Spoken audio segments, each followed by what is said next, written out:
ठट्टो मां के अपडेट कंदा हलूं। रिपोर्ट करे रहियो आहे ज़ाहिद अमीर जोखियो। सूबाई वज़ीर सैयद रियाज़ हुसैन शशिराज़ी चयो आहे त असां बि पंहिंजनि वॾड़नि जे नक्शे क़दम ते हलंदे आवाम जे बिना फ़र्क़ जो ख़िदमत करे संदन जाइज़ मसइला हल करण में मसरूफ़ बणिजी पीपी चेयरमैन बिलावल भुट्टो ज़रदारी जे मिशन ते अमल पैरा आहियूं जीअं आवाम जा समूरा जाइज़ मसइला हल थी सघनि।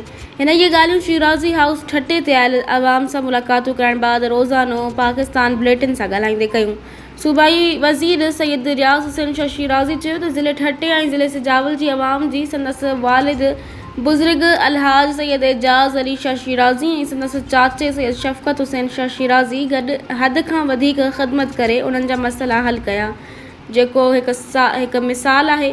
पर हाणे हू बि पंहिंजे वॾड़नि जीअं ज़िले ठट्टे जी आवाम जी ख़िदमत करण में मसरूफ़ अमल बणियल आहे जीअं संदन जाइज़ मसइला बिना फ़र्क़ जे हल थी सघनि।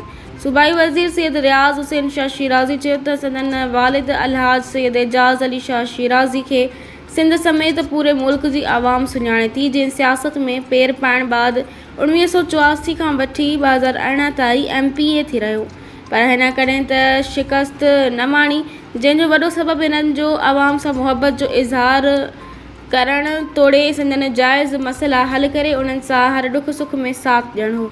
हिन चयो त असां बि हिन रिवायत खे बरक़रार रखंदे अॼु छंछरु जॾहिं शिराज़ी हाउस ठट्टे ते आवाम सां मुलाक़ातूं करे संदन जाइज़ मसइला हल करण समेत रोज़ाने जी बुनियाद ते ज़िले जी आवाम सां राब्ते में आहियूं जीअं आवाम खे का ॾुखियाई पेश न थी अची सघे।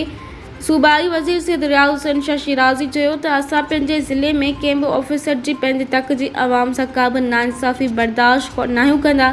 असांजो कमु आहे त आवाम खे हर सूरत में रिलीफ मुहैया करे उन्हनि जा मसइला हल करियूं। जेको ऑफिसर बि आवाम जा जाइज़ मसइला हल न कंदो त उनखे बि बर्दाश्त न कंदासीं, छाकाणि जो असांजी कुल आमदनी आवाम आहे जंहिंखे कंहिं बि तकलीफ़ में नथा ॾिसी सघूं।